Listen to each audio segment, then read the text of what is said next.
የንጋት ብርሃን በሰማይ ላይ በስሱ በፈነጠቀበት ማለዳ ነሐሴ 26 ቀን 1071 ዓመተ ልደት በሙቀት በተናጠው ጁምዓ ንጋት የባዛንታይን ግዙፍ ሰራዊት ለመጨረሻ ፍልሚያ በግርማ ሞገስ ተሰለፈ።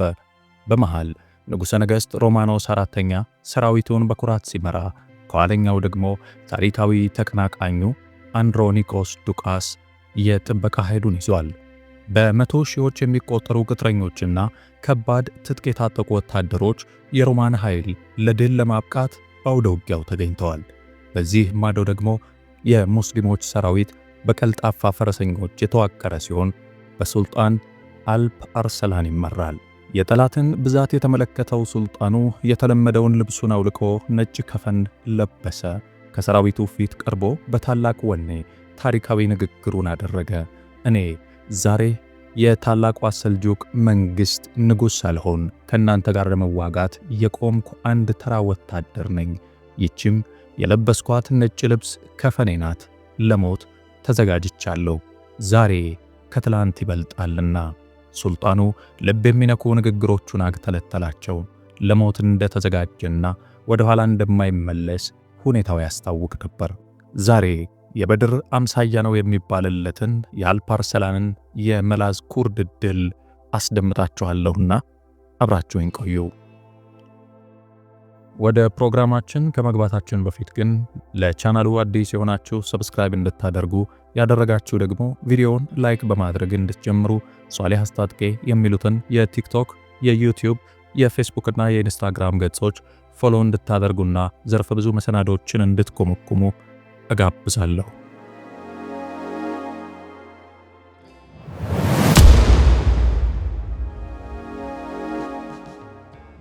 ታላቁ የሰልጁቅ መንግሥት የተመሠረተው በ1037 ዓመተ ልደት በብልሁ መሪ ጦግሮልቤይ ነበር። ይህ ታላቅ መሠረት የተጣለው ሰልጁኮች ከኃያሉ ጋዝናውያን መንግሥት ጋር ባደረጉት ታሪካዊ የሰርከስ ጦርነት በኋላ ሲሆን ከዚያ በኋላ ሉዓላዊ ግዛታቸውን አስጠብቀው ኖረዋል። ከዚያን ጊዜ ወዲህ የጦግሮልቤይ ግስጋሴ እንደ እሳት መፋፋም ጀመረ። በመብረቅ ፍጥነት ኹራሳንንና የፋርስ ግዛቶችን ከሰሜን ካስፒያን ባህር እስከ ደቡብ ኬርማን ድረስ በቁጥጥር ስሩ አዋለ። አልፎም የግስጋሴ ፊቱን ወደ ምዕራብ አናቶሊያ በማዞር የባዛንታይን ግዛቶች ላይ ወረራውን አፋፍሞ እስከ ኮንያ ድረስ ደርሶ ነበር። ሆኖም እነዚህ በጥረቱ ወደ ግዛቱ የቀላቀላቸው ግዛቶች በሕመም ተይዞ አልጋ ላይ ሲውል ያገኛቸው ከተሞችና ምሽጎች በምስራቅ ሮማ ጦር ተመልሰው ተነጠቁ። የመንግስቱ መስራች ጦግሮልቤይ በ1063 ዓመተ ልደት ከዚህ ዓለም በሞት ሲለይ ዙፋኑ ባዶ አልቆየም። የታላቅ ወንድሙ ልጅ የሆነው አልፕ አርሰላን የሰልጁክን ኃያልነት ለመምራት የሚያስችለውን ታላቅ ኃላፊነት ተረከበ። አልፕ አርሰላን የሰልጁክን ዙፋን ከመረከቡ በፊትም ስሙ በውጊያ ሜዳ ላይ የገነነ ጎበዝ አዛዥ ነበር። ገና በወጣትነት ዕድሜው ወታደራዊ ዘመቻዎችን በብቃት መርቶ የአዛዥነት ችሎታውን አሳይቷል።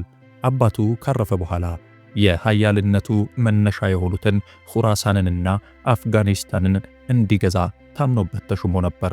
ሱልጣን የሆነው አልፕ አርሰላን ወዲያውኑ አዳዲስ ግዛቶችን ከመቀላቀል ይልቅ መጀመሪያ ቅድሚያ የሰጠው ለውስጣዊ መንግሥታዊ ጥንካሬ ነበር። በሀገሪቱ ውስጥ ያለውን የሥልጣን ምሰሶ ለማጽናት፣ መንግሥቱን ለማረጋጋት በትጋት ሠራ።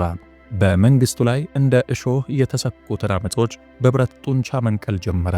በመጀመሪያም በአጎቱ ልጅ ቁትልሜሽ ቢን እስራኤል በሥልጣን ሽኩቻ ሰበብ የተነሳውን ዓመፅ ቀለበሰ። ከዚያም በቤተሰቡ ውስጥ የተከሰቱ ሌሎች ዓመጾችን እንዲሁም የሀገረ ገዢዎችንና መሳፍንቶችን የመገንጠል እንቅስቃሴዎች አስከትሎም በታላቁ መንግሥት ምሰሶ ላይ አንዣበው የነበሩትን አደገኛ ሁኔታዎች ሁሉ ተጋፍጦ ሰላምን አሰፈነ። ሱልጣን አልፕ አርሰላን ታላቁን የሮም ግዛት ለማስከበር ከመዘጋጀቱ በፊት ጀርባው በጠላት እንዳይወጋ የብልህነት እርምጃ ወሰደ። ይህም የብልሃት እርምጃ ከጋዝናውያንና ከኢልኻን ግዛቶች ጋር ያደረገው ስትራቴጂያዊ የጋብቻ ጥምረት ነበር። ልጁን ከሱልጣን ኢብራሂም ጋዝናዊ ሴት ልጅ ጋር አጋባ። ዙፋኑን የሚወርሰውን ታላቅ ልጁን መሊክ ሻህን ደግሞ ከኢልኻንያን ንጉሥ ሴት ልጅ ጋር ደግሶ ዳረ። ይህ የደም ዲፕሎማሲ አልፕ አርሰላንን ውስጣዊ ስጋቶቹን አሽቀንጥሮ በመጣል በአዘርቤጃን፣ አርሜኒያና ጆርጂያ አካባቢ በሚገኙ የባዛንታይን ሮማውያን ላይ ሙሉ ትኩረቱን እንዲያደርግ አስችሎታል። ዓላማው ግልጽና ግዙፍ ነበር። አንደኛ፣ የሰልጁቅን ግዛት እንደ አባሲያው ዘመን ማስፋፋት፣ ሁለተኛ፣ የኢስላማዊውን ዓለም በአንድ የማዋሃድና የሺዓ ፋጢማዊ ወይንም ዑበይድያ መንግስትን ከግብፅና ሻም የማስወገድ ሙስሊሙን ዓለም በአንድ መንግስት ስር ማዋሃድ ነበር። ይህ የትውልድ ግብ እውን ለማድረግም ልክ እንደ ጎርፍ የሚፈስ ታላቅ ሰራዊት ሰብስቦ የዘመቻውን ምት በመጀመሪያ ወደ አርመንና ጆርጂያ ምድር አደረገ። በ1064 ዓመተ ልደት አልፕ አርስላን ትልቁን የጦር ዘመቻ በመምራት ሰሜናዊ አርሜኒያን በሙሉ በቁጥጥሩ ስር አዋለ። ታሪካዊቷን አኒ ከተማን ጨምሮ በርካታ የጆርጂያ ከተሞችና ምሽጎች ተሸንፈው እጁ ስር ወደቁ። በአኒም የራሱን ገዢ በመሾም ጠንካራ ጥበቃ በማድረግ የሰልጁኮች ሥልጣን በአርሜኒያ እንዲጸና መሠረቱን ጣለ። በዚህም የእስልምና ብርሃን በእነዚህ አካባቢዎች መስፋት የጀመረ ሲሆን የአካባቢው ሕዝብም በሱልጣኑ ፍትሕና መልካም ስነ ምግባር ልቡ ተማርኮ ታማኝነቱን አሳይቶ ነበር። በዚያም በሁለት ዓመት ውስጥ ብቻ በባዛንታያን እጅ የነበሩትን ስልታዊ ጠቀሜታ ያላቸውን ረጅሺንና መላዝ ኩርድ ምሽጎችን በኃይል ነጠቀ። በዚህ መንገድ በውስጣዊ ግጭት እየተናጠች ለነበረችው የባዛንታያን ግዛት የማይሽር ጉዳት አደረሰ። ይህ ሁሉ የተደረገው ለታላቁ ዓላማ ነበር። አልፕ አርሰላን ግብፅና ሻምን የመክፈት ታላቅ ፕሮጀክት ከመጀመሩ በፊት ከኋላው የደህንነት ስጋት እንዳይገጥመው ከባዛንታያን ተገዢ ከሆኑት የአርሜኒያና የጆርጂያ ግዛቶች ጋር ያለውን ድንበር በጥንቃቄ ማረጋገጥ አስፈልጎት ነበር። የሩቁ ራእዩ እስላማዊውን ዓለም በአንድ የማሰባሰብና ክፋት የሞላውን ዑበይድያ የሺዓ መንግሥት መገልበጥ ነበር። ለዚህ ታላቅ የሻም ድል መነሳት መነሻ የሆነችው የመጀመሪያው ግብ በሺዓ ሚርዳስያ መንግሥት ስር የነበረችው የንግዷ ከተማ ሐለብ ወይንም አሌፖ ነበረች። ሱልጣኑም የታሪክ አቅጣጫውን ለመቀየር ወደዚያው ተጓዘ። በዚህ መሃል ንጉሠ ነገሥት ቆስጠንጢኖስ 10ኛ በ1071 ዓመተ ልደት ከዚህ ዓለም በሞት ሲለይ ዙፋኑ ለልጆቹ ይሆናል ተብሎ ቢጠበቅም ባለቤቱ ኤዶሲያ የንግሥና ወራሽ ሆነች። ኤዶሲያ በዚያን ጊዜ የባዛንታያን ጦር አዛዥ የነበረውን የመስቀል ጦረኞች በጀግንነቱና በደፋር ሥራዎቹ የሚኮሩበትን ሮማኖስ ዲዮጂኔስን ወደደችው። በመጨረሻም አግብታው እርሱን ንጉሠ ነገሥት ሮማኖስ 4ኛ በማድረግ የሀገሪቱን ጉዳይ ማስተዳደር ጀመረች። አዲሱ ንጉሠ ነገሥት ዲዮጂኔስ በ1071 ዓመተ ልደት ታላቅ የበቀል ሰራዊት ማሰባሰብ ጀመረ። ለዚህም ብዙ ገንዘብ አፍስሶ ትጥቅና ዝግጅት በስፋት አደረገ። ከግዛቱ በሙሉ የሰራዊት ጎርፍ ተሰበሰበ። እሱ ግን በዚህ አልተወሰነም። ከፈረንጅ፣ ቡልጋር፣ አርመን፣ ሩሲያውያንና ሙስሊም ያልሆኑ ትርኮች፣ እጥረኞችና ሽፍቶችን ጨምሮ ከየአካባቢው ጠራ። ሮማኖስ ለሙስሊም ሀገሮች ከፍተኛ ንቀት ስለነበረበት ሰራዊቱ ልዩ ስልጠናና የታቀደ ስልት እንዲኖረው አልተጨነቀም። ሰራዊቱ ከተለያዩ ዘሮች የመጡ በውስጣቸውም በጥላቻና በዘረኝነት የተሞሉ ቢሆንም ብዛቱ ግን የንጉሠ ነገሥቱን ልብ በደስታ ሞላው። በአጠቃላይ 200,000 የሚያህል ወታደር ያቀፈ ሰራዊት አቋቋመ። በዚህ የበዛ ሰራዊት ተማምኖ ወደ ድንበር አካባቢ ተጓዘ። ጦርነቱ የማይቀር ነበር። በዚያው ወቅት የሱልጣን አልፕ አርስላን የድል ጩኸት በሰሜን ሻም እንደ አድማስ ፈንጥቆ ነበር።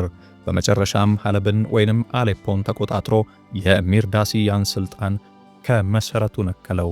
በዚያ ድል ሳይወሰን የሰራዊቱን አዛዥ ወደ ረምላና ቅድስቲቱ ኢየሩሳሌም ልኮ ከተማዎቹን ከፋጢሚያ መንግሥት ነፃ እንዲያወጣቸው አዘዘ። የሱልጣኑ ጦርም የማያቋርጥ ፈጣን ግስጋሴ በማድረግ እስከ ግብፅ ድንበር ድረስ ደረሰ። በዚህ ታላቅ መስፋፋት የተደነቁ የመካና ሂጃዝ አገረ ገዢዎች መልእክት ለአልፕ አርስላን ላኩ። በመልእክታቸውም መካና ሂጃዝ ሙሉ በሙሉ የአባስያ ኸሊፋና የሰልጁክ ሱልጣን እንደገቡላቸውና ታማኝነታቸውን በአደባባይ እንዳወጁ ጠቀሱ። ቅዱስ ስፍራዎቹ በሙሉም ወደ ሰልጁክ እስላማዊ መንግሥት በክብር ተቀላቀሉ። አልፓርስላን ኢስላማዊውን ዓለም የማዋሃድ ራዕዩን እውን ማድረግ እየጀመረ ነበር። አልፕ አርሰላን ግብፅን የመክፈት ታላቅ ምኞት ውስጥ ተጠምዶ ሳለ ድንገት የባዛንታያን ንጉሠ ነገሥት ሮማኖስ አራተኛ መልእክተኞች በድንኳኑ ብቅ አሉ። መልእክተኞቹም ከሰልጁክ መንግሥት ጋር እርቅና ዘላቂ ሰላም እንዲሰፍንላቸው የሀገራቸው ምኞት መሆኑን በትሕትና አስረዱ። የሰልጁክ ሱልጣን ሻምንና ግብፅን በቁጥጥር ስር የማዋል ሥራው አጣዳፊ ስለነበር ከሮማውያኑ ጋር ጊዜያዊ ስምምነት በማድረግ ጊዜ ለመግዛት ተስማማ። ይሁን እንጂ ይህ የንጉሠ ነገሥቱ ሮማኖስ ስውር ተንኮል ጨዋታ እንደነበር ብዙም ሳይቆይ ግልጽ ሆነ። ሮማኖስ የሱልጣኑን ትኩረት በሻም በኩል ለማሰባሰብ ያቀደ ሲሆን በዚያው መሃል እርሱ በግዙፍ ሰራዊቱ የአርሜኒያን አካባቢዎች በማጥለቅለቅ የሰልጁቆች ዋና ከተማ ወደ ሆነችው ሬይ ወይንም የአሁኗ ቴህራን ለመድረስ አስቦ ነበር። የሮማኖስ ስሌት ግልጽ ነበር። አልፓርሰላን ከጥቃቱ ማዕከል እጅግ ርቆ እንደሚገኝ እርግጠኛ ነበር። ነገር ግን አልፓርሰላን የብልሃት ዓይኖች ተዘግተው አልነበሩም። በታላቅ ጥበብ መልእክተኞቹ ለንጉሠ ነገሥቱ ዜና የሚያቀብሉ ሰርጎ ገብ ሰላዮች መሆናቸውን ወዲያው አረጋገጠ። ስለዚህ ሰላዮቹ የተሳሳተና አሳሳች መረጃ ይዘው እንዲመለሱ በማድረግ የሴራ መረብ ዘረጋ። አልፓርሰላን ሻም ውስጥ የቀረ አስመስሎ በጦር ሜዳ የሰለጠኑ 15000 ቀስተኛ ፈረሰኞችን ይዞ ወደ አዘርቤጃን በመብረቅ ፍጥነት ተወነጨፈ። አዘርቤጃን እንደደረሰም ቀሪ ወታደሮችን ወዲያውኑ በማሰባሰብ የሰራዊቱን ቁጥር ወደ 20000 ተዋጊዎች ከፍ አደረገ። ከነዚህ ውስጥ 6000 የሚሆኑት ከባድ ጋሻ የያዙ ፈረሰኞች ሲሆኑ ቀሪዎቹ በሚገባ የሰለጠኑ ቀስተኛ ፈረሰኞች ነበሩ። ይህ ሁሉ የሱልጣኑ ድንገተኛና ስልታዊ እንቅስቃሴ የባዛንታይን ሰራዊት ፍጹም ሳያውቀው የተደረገ ነበር። አልፓርሰላን በአስገራሚ ፍጥነት የጦርነቱን መድረክ ወደ ሆነው ቫን ሐይቅ ተጓዘ። በዚያው ቅጽበት የባዛንታይን ኃይል ጦር ነሐሴ 24 ቀን 1071 ዓመተ ልደት መላስኩርድ አቅራቢያ ደረሰ። ንጉሠ ነገሥት ሮማኖስ አራተኛ በሰራዊቱ ግዝፈትና እጥረኞች ብዛት ተኮፍሶ የሰልጁኮቹን ጦር በፈለገው ጊዜና ቦታ የመጋፈጥ ሙሉ ዕድሉ በእጁ እንዳለ አሰበ። በዚህ ከፍተኛ የራስ መተማመን ተገፋፍቶ ወሳኝ ስህተት ሠራ። ሰራዊቱን በሁለት በመክፈል የመጀመሪያው ክፍል በራሱ በንጉሡ ነገሥቱ እየተመራ ወደ መላዝኩርድ ሲያቀና፣ ሁለተኛው ክፍል ደግሞ ልምድ ባለው አዛዥ ዮሴፍ እንዲመራ አዘዘ። ይህ የኋለኛው ኃይል ከመላዝኩርድ በስተጀርባ የምትገኘውን ኺላጥ ከተማ ከሰልጁኮች ነጥቆ ለጥበቃ እንዲይዛት የታዘዘ ነበር። ሮማኖስ ወዲያውኑ ወደ መላዝኩርድ ምሽግ ተጓዘና በድንገት ከበባ በማድረግ የመላዝኩርድን ምሽግ በቀላሉ ያዘው።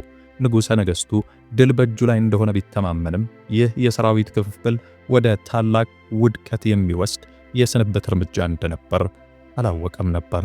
በዚህ መሃል ግን አልፓርሰላን ዘንድ ስለ ባዛንታይን ግዙፍ ሰራዊት ብዛት ዜና እንደ ነጎድጓድ ተስተጋባ። በተለይ በኺላጥና በመላዝኩርድ የሰፈሩት የጠላት ኃይሎች ብዛት በትክክል አወቀ። ሱልጣኑ ቁጥሩን በዚህ ልክ ፍጹም ስላልጠበቀ ለቅጽበት መገረምና ስጋት አደረበት። በቂ ሰራዊት ለማሰባሰብ ጊዜ እንደሚያስፈልገው በመገንዘብ ወዲያውኑ እርቅ ለመጠየቅ አሰበ። ሆኖም ሰላም ለመሻት እንኳን ጠንካራ የጦር አቋም ላይ መሆን ነበረበት። ስለዚህ ሱልጣኑ ራሱን ከሁለቱም የጠላት ኃይሎች የማራቅ ብልሃት ፈጠረ።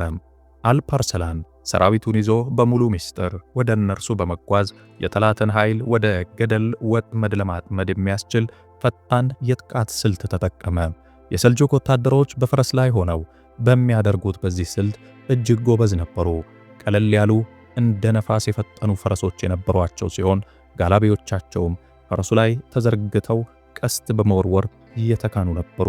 አሁን የሱልጣኑ አደገኛ ዕቅድ ወደ ተግባር ተለውጧል። በዚያ ቅጽበት ልምድ ባለው አዛዥ ዮሴፍ የሚመራው የባዛንታይን ኃይል ሁለተኛው ጦር ወደ ኺላጥ ምሽግ ሊደርስ ጥቂት ቀርቶት ነበር።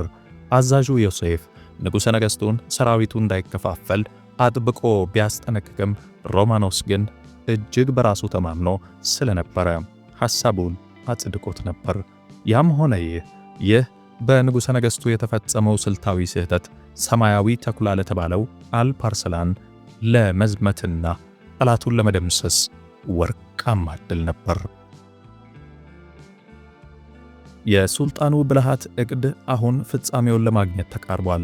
የሰልጁቅ ኃይሎች እንደ ነፋስ ብቅ ሲሉ ከባዛንታያን ሰራዊት መሪ የግንባር አውራዎች ጋር ተጋጩ። የባዛንታያን ፈረሰኞች በፍጥነት እየገሰገሱ ስለነበር ድንገተኛ ጥቃቱን ባዩ ጊዜ የመርጊያ ዕድል አላገኙም፣ ማቆምም አልቻሉም። የሰልጁኮች ሰራዊት ትጥቅ ከባዛንታያን እጅግ ቀለል ያለ በመሆኑ ጠላትን በድንገት ለመምታትና የዘመቻውን መስመር ለመሰባበር የሚያስችል እጅግ የላቀ ፍጥነትና ቅልጥፍና ሰጣቸው። ሮማኖስ በዛች ጠባብ ገደላማ ቦታ ላይ የፈረሰኞቹ የቀስት ናዳ እንደ በረዶ ውርጅብኝ ዘነበባቸው። የተደናገጡት ቀሪዎቹ የባዛንታይን ወታደሮች ወደ ቂስጥንጥንያ ወደሚወስደው መንገድ ተበታትነው ሸሹ። ከዋና አዛዣቸው ሮማኖስ ጋር ለመቀላቀል እንኳን አልደፈሩም። በዚህ ወሳኝ ድል ሰልጁኮች አብዛኛዎቹን በማባረር የተጋረጠባቸውን የ20 ሺህ ሰራዊት ታላቅ አደጋ ሙሉ በሙሉ በቅጽበት አራኩ። በዚህ መሃል ንጉሠ ነገሥት ሮማኖስ አራተኛ ምላዝኩርድ አቅራቢያ በኩራት ማማ ላይ ሰፍሮ ነበር። በዚህ ወቅት ነው እርቅ ፈላጊው የአልፓርሰላን መልእክተኛ እርሱ ዘንድ የደረሰው። ታዲያ የጦር ዕድል ተፈጥሮ የአልፓርሰላንን መልእክተኛ እርቅና ሰላም ፍለጋ መምጣቱ ንጉሡን ይበልጥ አበሳጨው። ንጉሠ ነገሥቱ የእርቁን መልእክት በንቀት ቀደደው። ለመልእክተኛውም ነገ ጠዋት የሰልጁኮች ዋና ከተማ በሆነችው ሬይ ወይንም የአሁኗ ቴህራን እንደምገኝ ለሱልጣንህ ንገረው በማለት አሾፈም። የሰራዊቱ ብዛት በብሪት ተመርቶ ወደ ሰልጁኮች ዋና ከተማ ለመዝመት በጽናት ቆመ። በዚያው ቅጽበት ግን የሽንፈት ምሬት ዜና ወደ ሮማኖስ ደረሰና ድንጋጤ ወረረው። ያኔ የሰልጁኮች ወታደሮች እጅግ ቅርብ መሆናቸውን አወቀ። ወደ ሬይ እንዴት ይሄድ? ስህተቶቹ ብዙ ናቸው። የሙስሊሞች ኃይል የት እንደደረሰ የሚያጣራ የስለላ ቡድን አላከም። ከሁሉም በላይ ደግሞ ሰራዊቱን መከፋፈል ፈጽሞ አልነበረበትም። በኺላጥ የተገነጠለው ሰራዊቱ እንደ ቅጠል መበታተኑን አየ። ሮማኖስ ወደ ሬይ ከተማ ለመሄድ ከወሰነ ወደፊት ገስግሰው ከመዋጋት ውጪ ለሰልጁኮች ሌላ አማራጭ አልነበራቸውም። አልፓርሰላን የክርስቲያን ኃይሎች መንገዱ ላይ መሆናቸውን ያውቅ ነበር። ወዲያውኑም የመጀመሪያው የሰልጁክ ግንባር የባዛንታይንን ጦር ግንባር ለመፈተን እንደ ቀስት ተወነጨፈ። ከአጭር ውጊያ በኋላ ንጉሠ ነገሥቱ ሮማኖስ ቅርብ እንደሆኑ ድንገተኛ ስሜት አደረበት። ከጦፈ ፍልሚያ በኋላ ሰልጁኮች በብልሃት አፈገፈጉ እና የባዛንታይን ጦር ግንባር በስሜት ተገፋፍቶ ተከተላቸው። ይህ ማፈግፈግ በሙስሊሞች የተደገሰ የብልሃት ሞት ድግስ ነበር። ሐሰተኛ ማፈግፈግ። የሰልጁኮች ቀስተኛ ፈረሰኞች የባዛንታያንን ኃይል ወደ አልፓርሰላን አስቀድሞ በስልት ወደ ተዘጋጀው ወጥመድ በዘዴ አስገቡት። ጠላት ወደ ወጥመዱ ሲገባ በኢስላማዊው ጦር ተከበበና ተደመሰሰ። ከደርዘን በላይ ሰዎች ብቻ ተርፈው ወደ ንጉሠ ነገሥቱ ተመለሱ። ሮማኖስም የሰልጁኮች አደጋ ደጃፉ ላይ መሆኑን ተረዳ። ወዲያውኑ ወደ ምላዝኩርድ አቅራቢያ ወደሚገኘው የጦር ሰፈሩ ተመልሶ ለነገው ወሳኝ የመልሶ ማጥቃት ዝግጅት አደረገ። ልብ በሉ፣ የአልፓርሰላን ጦር 20 ሺህ አካባቢ ሲሆን የንጉሠ ነገሥት ሮማኖስ ሰራዊት ደግሞ 200 ሺህ ነው። አልፓርሰላን ያቺን ወሳኝ ሌሊት ለስልታዊ አሸናፊነት ተጠቀመባት። ኃይሉን የውጊያ ሜዳ በጥንቃቄ እንዲመረምርና እንዲፈትሽ አሰማራ። ቦታው በመስቀል ጦረኞች እንቅልፍ ሰጥሞ በነበረበት ቅጽበት ስለላው ተጠናቀቀ። ከዚያም በግምት 8000 የሚሆኑ ገንጠል ብለው የሰፈሩ ቅጥረኛ ወታደሮችን በድንገተኛ መብረቃዊ ጥቃት ደመሰሱ። በጥቂት ደቂቃዎች ውስጥም እንደ ቅጠል በታተኗቸው። ይህ አስደንጋጭ ዜና ወደ ባዛንታያን ሰፈር ሲደርስ የድንጋጤ ግርግርና ትርምስ ነገሰ። ወታደሮቹም አሁን ተኩላ እየጎተተው ያለ መንጋ መሆናቸውን በእርግጠኝነት አወቁ። ሮማኖስ እንደገና በድንጋጤ በቁጣ ተሞላ።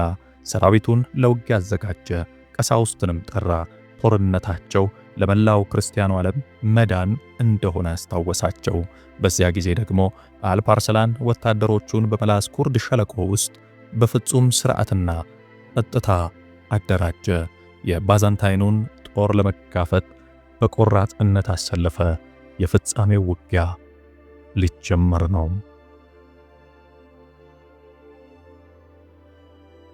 የንጋት ብርሃን በሰማይ ላይ ሳይደመደም ነሐሴ 26 ቀን 1071 ዓመተ ልደት በሂጅራ አቆጣጠር ደግሞ ዙልቂዕዳ 463ኛው ዓመተ ሂጅራ የንጉሠ ነገሥቱ ሰፈር በወታደራዊ ግርግርና በብረት ድምፅ ታምሷል።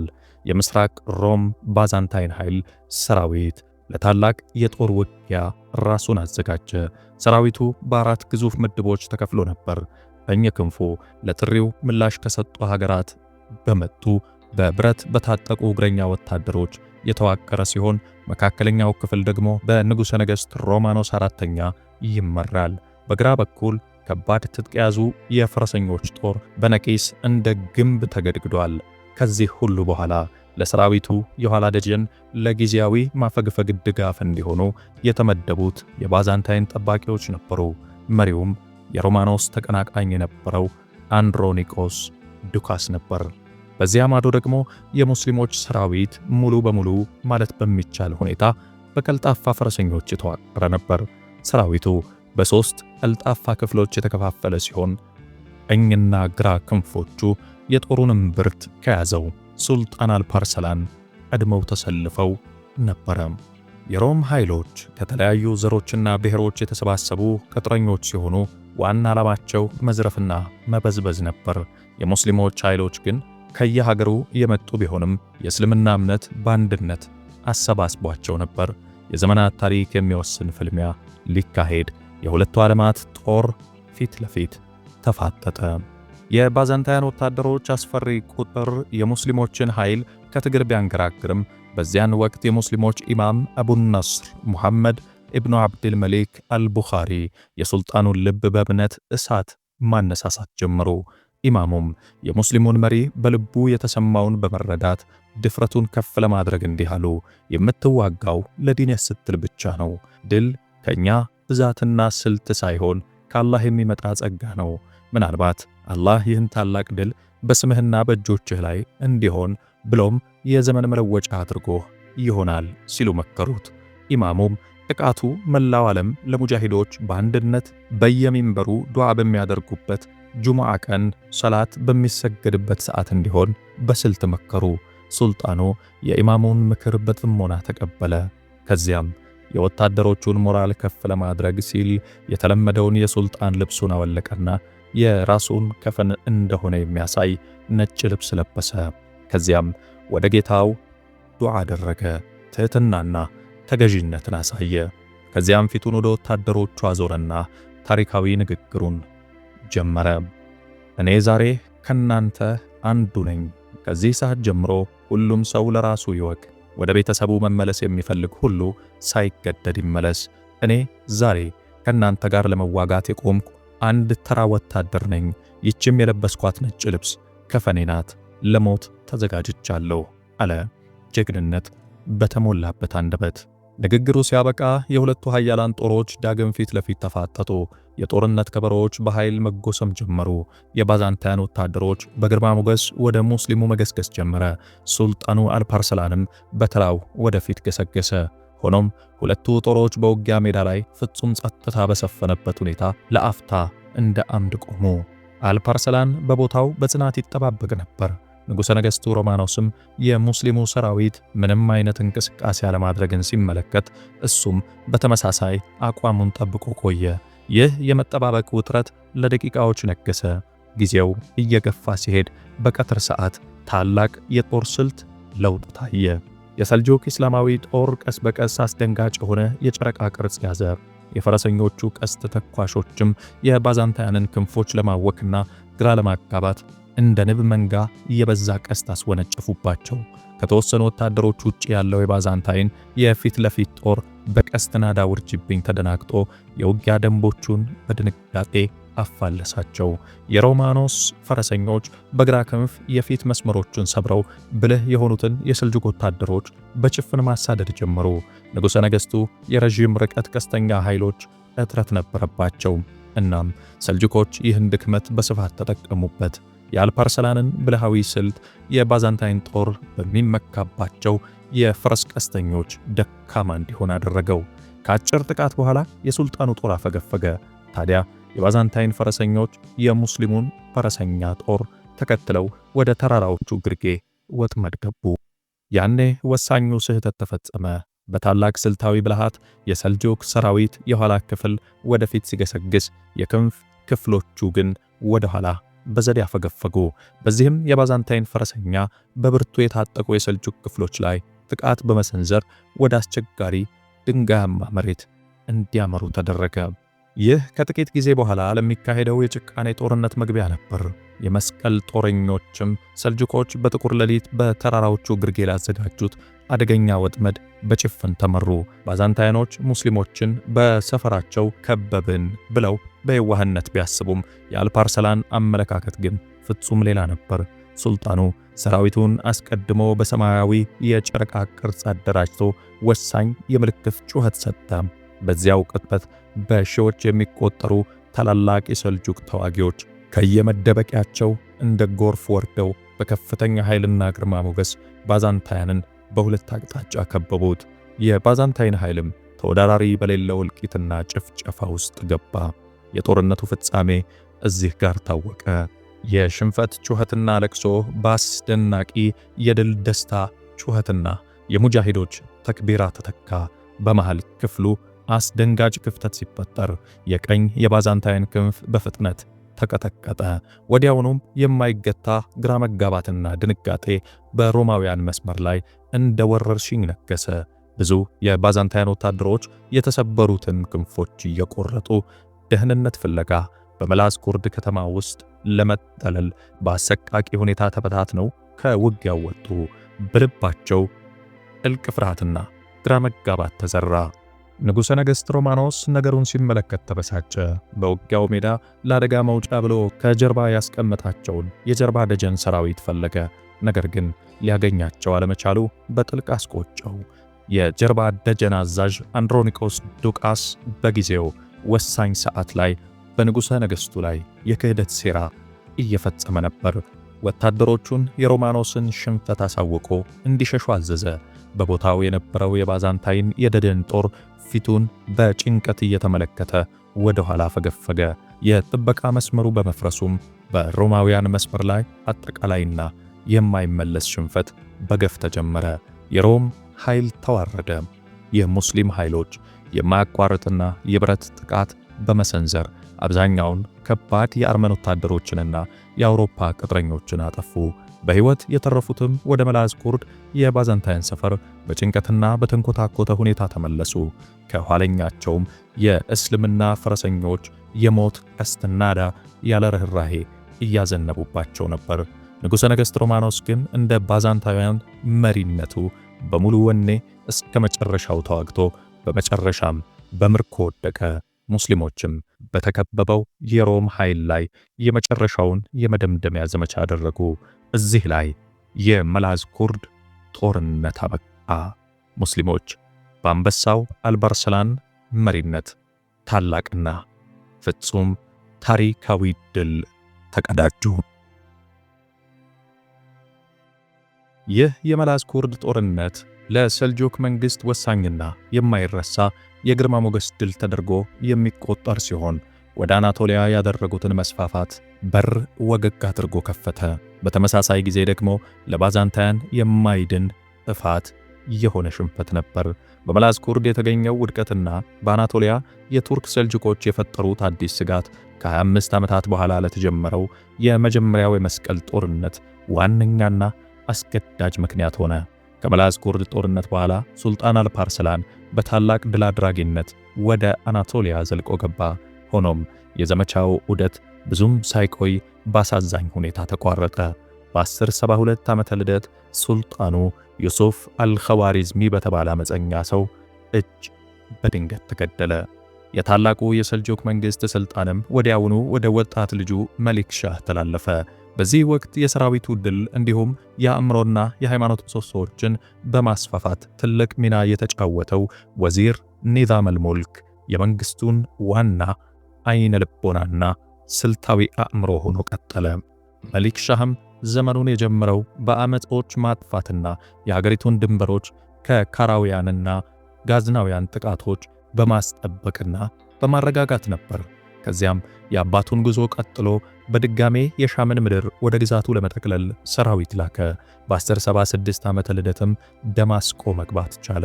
ከሒምስ እስከ ፍልስጤም ጫፍ ድረስ መላው ሻም ሙሉ በሙሉ ተቆጣጠራቸው። ወደ ግብፅ ዘመቻ ላከ። ግብፅ በዚያን ጊዜ በፋጢሚያ አገዛዝ ስር ነበረች። ሰልጁቆችም ግዛቷን እንደ ጎርፍ ዘልቀው ገብተው ካይሮን ከበቧት። ነገር ግን የከተማዋን በር ሊከፍቱ ስላልቻሉ ወደ ሻም ተመለሱ። በ1092 ዓመተ ልደት መሊክሻህ ከዚህ ዓለም በሞት ተለየ። በሞተበት ጊዜ ግን መንግስቱ ከሰሜን ኸዋሪዝም ሐይቅ እስከ ደቡብ የቻይና ድንበር፣ ከምስራቅ የቻይና ድንበር እስከ ምዕራብ ሜዲትራኒያን ባህር ዳርቻ ድረስ ታላቁን መስፋፋቱንና የኃይል ማማውን አግኝቶ ነበር። ሰልጁቆች በዘመን ታሪክ ሰፊ ግዛት ፈጥረው ነበር። ውድ ተከታታዮቼ የዛሬ መሰናዶ ይህንን ይመስላል። በሌላ መሰናዶ እስክንገናኝ ሰላም።